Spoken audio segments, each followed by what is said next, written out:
Bonsoir mesdames, mesdemoiselles et messieurs, bienvenue à ce journal. Donc voici les principaux titres. Le président de la République reçoit en audience le commandant des forces françaises Barkhane de lutte contre le terrorisme au Sahel.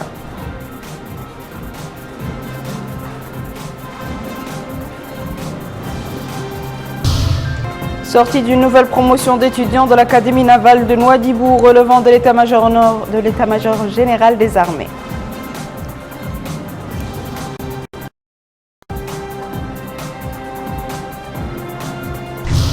Plus de 5 morts et 15 blessés dans une série d'attentats suicides dans un village libanais proche de la frontière syrienne. Merci mesdames et messieurs de vous joindre à nous. Nous ouvrons ce journal par cette audience accordée par le président de la République, M. Mohamed Abdelaziz, au général Patrick Bretou, commandant des forces françaises Barkhane de lutte contre le terrorisme au Sahel, actuellement en visite en Mauritanie. L'audience s'est déroulée en présence de M. Ahmed El-Bahia, directeur du cabinet du président de la République, et de l'ambassadeur de France accrédité dans notre pays. À l'issue de l'audience, le commandant des forces françaises Barkhane a fait la déclaration suivante que je vous propose d'écouter. J'ai été reçu en audience par Monsieur le Président de la République. En tant que commandant de l'opération Barkhane, des soldats sont sur le territoire mauritanien à la demande de la Mauritanie pour fournir une assistance militaire opérationnelle en vue d'aider à la montée en puissance de certaines unités de l'armée mauritanienne. Donc je suis venu saluer le Président de la République, le remercier pour avoir permis aux soldats français d'être ici aux côtés de leurs camarades mauritaniens, pour le remercier de m'avoir décoré de grade de commandeur de l'ordre du mérite mauritanien. Et enfin, nous avons évoqué la situation sécuritaire dans l'ensemble de la bande sahélo-saharienne, en particulier au Mali, mais aussi Boko Haram ou la Libye. Et enfin, nous avons parlé de la coopération transfrontalière dans le cadre du partenariat que les armées du G5 ont mis en place pour lutter de manière transfrontalière contre les terroristes qui, eux, n'ont pas de frontières, c'est bien connu. Quelques wilayas de l'est du pays ont enregistré des précipitations ces derniers jours. Voici en détail les précipitations enregistrées ces dernières 24 heures.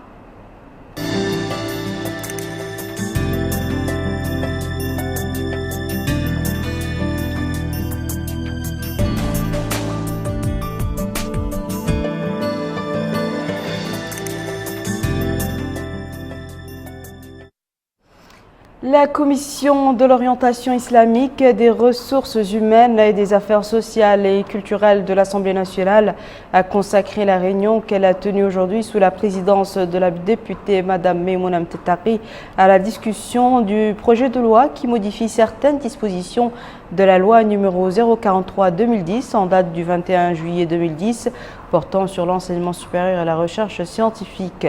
La commission a suivi l'exposé du ministre de l'enseignement supérieur et de la recherche scientifique, Dr Sidul Salem, dans lequel il a passé en revue les principaux axes du projet de loi qui procède à l'édification d'un arsenal juridique harmonieux et efficace pour le secteur de l'enseignement supérieur et la recherche scientifique et de la réactualisation du cadre législatif de cet arsenal.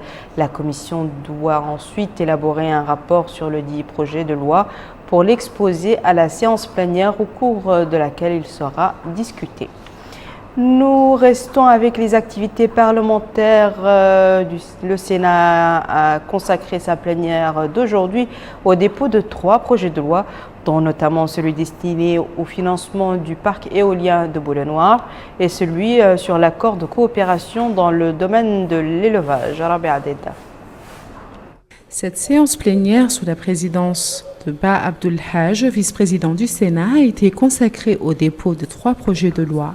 Le premier a pour objet de finaliser la procédure de ratification de la convention de prêt signée le 6 avril 2016 à Manama entre le gouvernement de la République islamique de Mauritanie et le Fonds arabe pour le développement économique et social, destiné à la participation au financement du projet du parc éolien dans la zone de Boulenoir.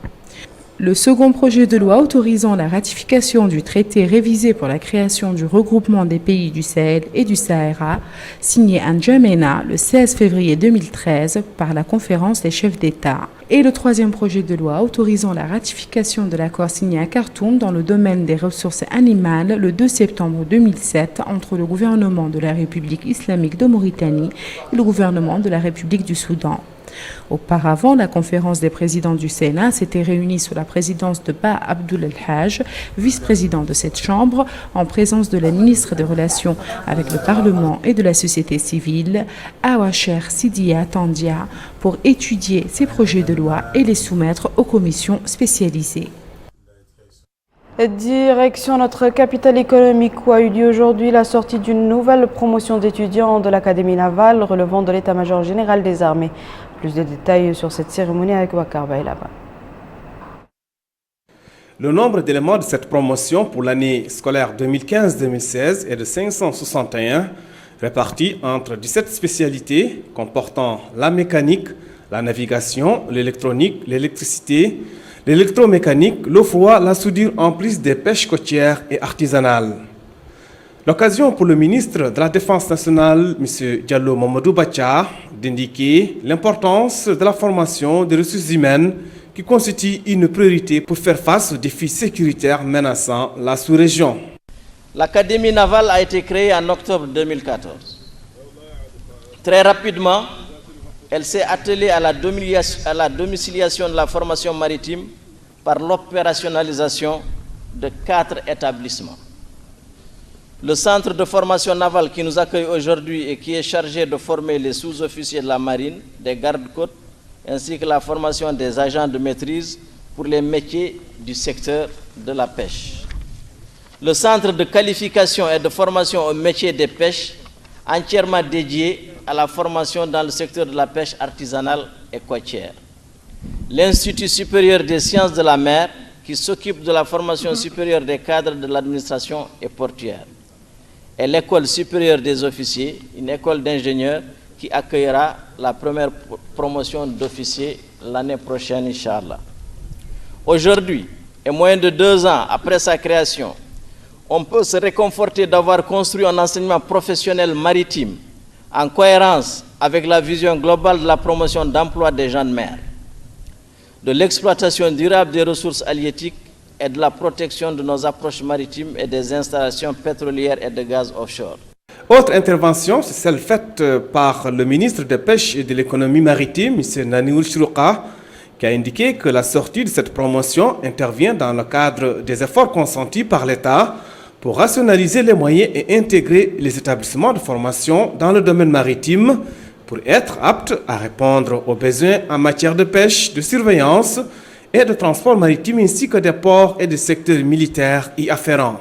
La cérémonie a été marquée aussi par l'intervention du commandant de l'Académie navale, le capitaine de vaisseau Ahmed Sidi Ben Aouf, qui a précisé que l'Académie a créé certains programmes spécifiques au diplôme supérieur et à la capacité technique ainsi qu'au renforcement du staff pédagogique en recrutant des formateurs et en améliorant leurs expertises, en plus de la mise en place d'une base de données pour le suivi de la formation, de l'encadrement et de l'évaluation. La cérémonie a été marquée par la distribution de diplômes et de grades à certains sortants qui s'est déroulée en présence du Wali de Dakhlet Mouadibou, M. Mohamed Val Ahmed Youra, du chef d'état-major général adjoint des forces armées, le général Hanana Ould Sidi, du commandant de la marine nationale, l'amiral Isselko Ahmed El-Weli, du secrétaire général de la zone franche de Nouadhibou et des chefs de services régionaux et sécuritaires de la wilaya. Retour à Nouakchott où le ministre de la Santé s'est rendu ce matin au siège de la centrale d'achat de médicaments, équipements et consommables médicaux. Visite qui s'inscrit dans le cadre de prise de contact avec les services et les directions relevant de son département. Sur place, le ministre, qui a été accueilli par le directeur de la CAMEC, a pris connaissance de la situation des stocks. Salem Majbour Salem. Le ministre de la Santé, le professeur Khan Boubacar, a visité tous les magasins de stockage de la centrale d'achat des médicaments, équipements et consommables médicaux CAMEC. Dans les différents magasins, le ministre de la Santé, le professeur Kane Boubacar, suivi par la voix du directeur général de la CAMEC, Dr Abdisalem Oulcher Saadbou, des explications détaillées sur la nature de chaque produit. Le nom générique, l'origine du médicament au consommable médical, la provenance et sur les conditions de conservation. À chaque étape, le professeur Kane Boubacar a consolidé par des questions les précisions fournies par le directeur général de la centrale d'achat de médicaments, équipements et consommables médicaux. À l'issue de la visite, le ministre de la Santé s'est dit satisfait des conditions de stockage et de la qualité et quantité des produits. Je vois que par rapport aux années passées, il y a un progrès sensible qui a été réalisé. Je me suis rendu compte ce matin aussi qu'il n'y avait pas de rupture de médicaments et que le pays était bien approvisionné. Malgré cela, comme je l'ai dit, dans le sens de cette amélioration, j'ai donc demandé à la direction et aux autorités de faire tout leur possible pour que demain, aussi bien comme j'ai dit, la distribution, que les produits soient de qualité, que tout ce qu'on a à donner à notre malade, que nos malades soient protégés. La CAMEC, Société nationale, est un outil déterminant de la politique sanitaire de l'État mauritanien. Elle est chargée de rendre disponibles et accessibles à toutes les couches de la population les médicaments essentiels, génériques de qualité, les antibiotiques, les psychotropes, les équipements et consommables médicaux. La centrale approvisionne les structures de santé sur l'ensemble du territoire national à travers ses agences régionales au Hol Al-Qarbi, Hol Sharqi, au Brakna, Dakhlet Nouadhibou, au Gorgol, au Kitimara, à Saba, au Tagan et à Nadrar. Les autres wilayas le seront très bientôt. Le ministre des Affaires islamiques et de l'enseignement originel a supervisé aujourd'hui à Alleg un séminaire de formation au profit de 50 imams de mosquées du Brakna. Cette rencontre de 2 jours est organisée conjointement par le ministère des Affaires islamiques et de l'enseignement originel et l'association des oulémas de Mauritanie. Abdullah Damaba. 50 imams de la wilaya du Brakna vont 2 jours durant bénéficier d'une formation sur les techniques de la rhétorique et de l'intonation. Ils seront aussi, au cours de cette session de formation, imprégnés de la jurisprudence de la prière pour mener à bien leur mission d'imam au sein de leurs différentes localités. Le ministre des Affaires islamiques et de l'enseignement originel, Ahmed Ould Ehil Daoud, a indiqué que l'objectif de cette session de formation est de fournir aux imams des mosquées de la wilaya du Brakna des connaissances afin d'améliorer leurs aptitudes. Ce qui, dit-il, est en phase avec les instructions du président de la République visant à faire participer toutes les composantes de la société dans le processus de construction nationale. À son tour, le secrétaire général adjoint de l'association des imams mauritaniens, l'Amrabat Ould Mohamed Lamine, a souligné l'important rôle joué par les imams et la nécessité de leur fournir toutes les connaissances nécessaires pour l'accomplissement de leur mission. Quant à l'adjointe au maire de la localité d'Alleg, Khadijatou Mint Abdi, elle a souhaité aux participants de tirer profit de cette formation. La mosquée saoudienne a abrité aujourd'hui une conférence sous le thème « Les opérations financières en islam ». Le faqih Dr Mohamed Danoul Hemmayen a mis en exergue que la finance islamique se distingue des pratiques financières conventionnelles par une conception différente de la valeur du capital et du travail. Ainsi, ces pratiques mettent en avant l'éthique et la morale et puisent leur source dans la révélation divine et dans la sunna tout en s'inspirant des pratiques économiques et financières à l'époque du prophète Mohammed paix et salut sur lui. Cette conférence rentre dans le cadre des conférences organisées par le ministère des Affaires islamiques et de l'enseignement originel durant le mois béni du Ramadan.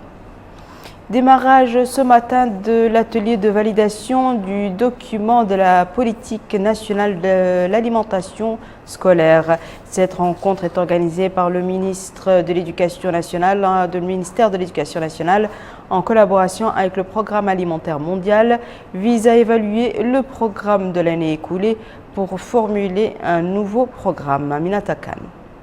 Cette rencontre réunit plus de 80 participants issus de 8 départements concernés par l'alimentation en milieu scolaire et des représentants de la société civile en vue de valider le document de la politique nationale d'alimentation scolaire. Les participants ont suivi des exposés et interventions axées sur la politique nationale de l'alimentation scolaire. Supervisant la cérémonie, la secrétaire générale au niveau du ministère de l'Éducation nationale, Khadjetou Mint Ahmed Doua, a indiqué qu'une alimentation saine double la productivité, réduit les absences et la déperdition scolaire chez les filles issues des familles pauvres, précisant que tous ces facteurs ont poussé le gouvernement à créer le programme d'alimentation scolaire. À son tour, le représentant résident du PAM a déclaré que la Mauritanie a fourni de nombreux efforts pour instaurer un programme national d'alimentation scolaire. Cette politique a été formulée avec l'assistance technique du PAM selon une approche participative qui a impliqué tous les niveaux de la société mauritanienne, allant des communautés de base et des parents d'élèves jusqu'au plus haut cadre des départements ministériels. C'est une occasion particulière pour le Programme alimentaire mondial de renouveler son engagement à accompagner les autorités mauritaniennes dans l'amélioration des conditions de vie des populations les plus affectées par la malnutrition et l'insécurité alimentaire, notamment les enfants inscrits dans les structures d'éducation et d'apprentissage. Je saisis donc cette occasion pour remercier le gouvernement de la République islamique de la Mauritanie pour l'importance qu'il accorde à l'alimentation scolaire des enfants issus des milieux les plus affectés par des difficultés de scolarisation et de rétention en lien avec l'insécurité alimentaire et la malnutrition. La politique de l'alimentation scolaire s'appuie sur une nouvelle approche, de nouvelles modalités et exige un financement stable et une large participation de tous les départements et les membres de la société civile concernés par la question de l'alimentation scolaire. Le point d'échange Internet national RIMEX réalisé dans le cadre du projet national de liaison Worship Mauritanie est financé par la Banque mondiale et opérationnel aujourd'hui. Cet acquis permettra aux autorités officielles et aux exploitants de développer le secteur et d'immuniser les réseaux Internet internes ainsi qu'à contribuer au dépistage des attaques extérieures tout en trouvant des solutions appropriées aux insuffisances sécuritaires des réseaux de communication. Bakar Bailaba.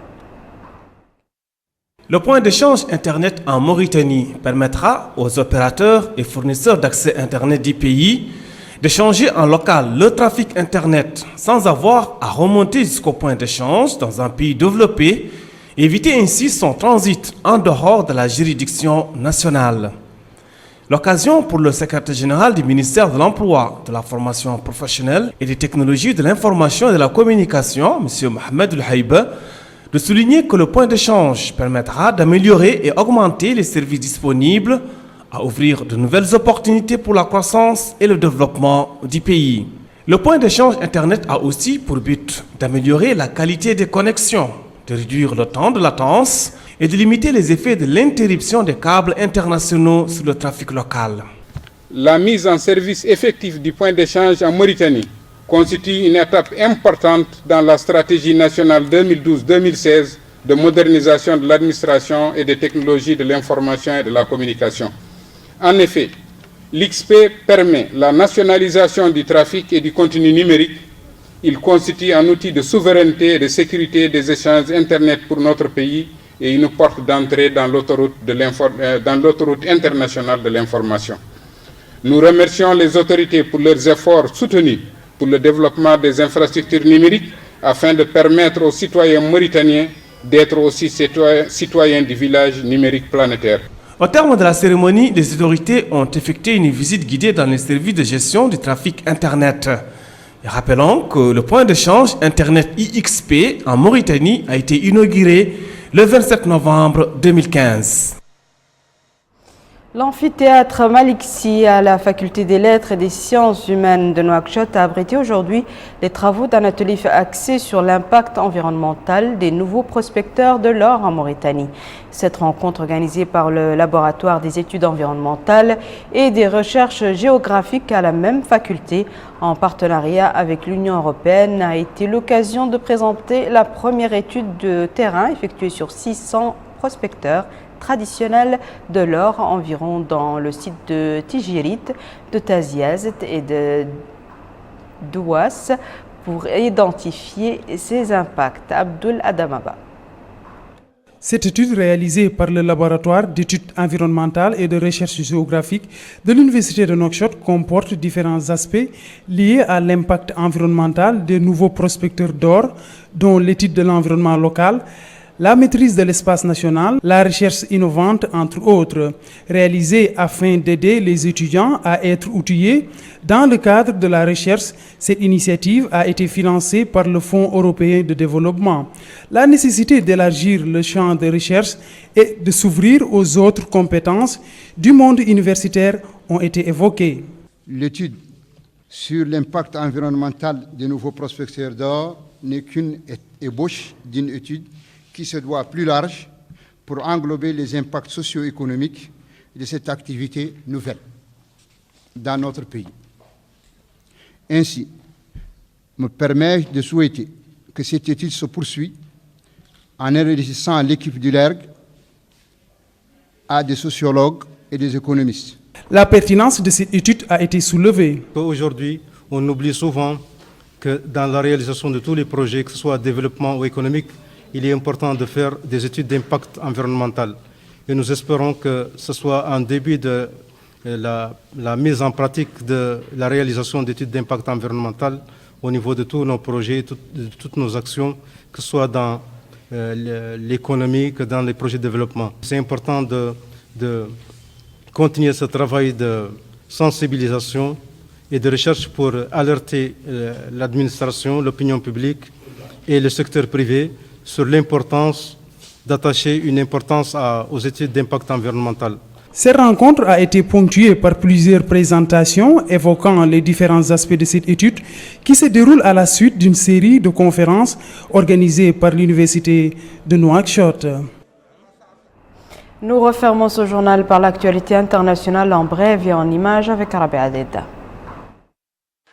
Au moins 5 personnes ont été tuées et 15 blessées aujourd'hui dans une série d'attentats suicides dans un village libanais proche de la frontière syrienne dans l'est du pays. La série d'explosions s'est produite avant l'ombre à Al-Qa'a, un village situé dans la région de la Beka, à quelques kilomètres de la frontière. Le mode opératoire, kamikaze et attentats simultanés, est typique des organisations djihadistes comme l'État islamique et Al-Qaïda. Le premier assaillant frappait à la porte de l'une des maisons, mais face à la méfiance des habitants, il a déclenché sa ceinture explosive, a indiqué une source militaire. Alertés, les habitants se sont rassemblés sur les lieux à une centaine de mètres de l'église et c'est à ce moment-là que les 3 autres kamikazes sont entrés en action. Chaque ceinture explosive contenait 2 kilos d'explosifs et des boulons. Le Parti populaire du Premier ministre Mariano Rajoy en tête devant le Parti socialiste et la coalition de gauche radicale Unidos Podemos. Le Parti populaire du chef du gouvernement a remporté les élections législatives en Espagne devant le Parti socialiste et la coalition de gauche radicale Unidos Podemos, qui reste finalement la 3e force politique du pays selon les résultats officiels. Les conservateurs du Parti populaire de Mariano Rajoy sont donc arrivés en tête en obtenant 137 sièges au Parlement sur 320 contre 123 obtenus en décembre, mais toujours loin de la majorité absolue, 176. Le Parti socialiste est arrivé en 2e position avec 85 sièges contre 90 en décembre. La coalition Unidos Podemos, formée par Podemos et le petit parti Izquierda Unida, héritier du Parti communiste, a obtenu 71 sièges. Voici à présent, mesdames et messieurs, le rappel des titres. Le président de la République reçoit en audience le commandant des forces françaises Barkhane de lutte contre le terrorisme au Sahel.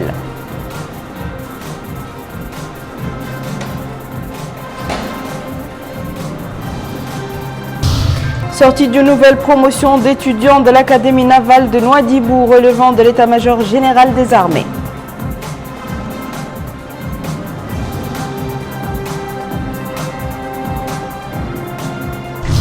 Plus de 5 morts et 15 blessés dans une série d'attentats suicides dans un village libanais proche de la frontière syrienne.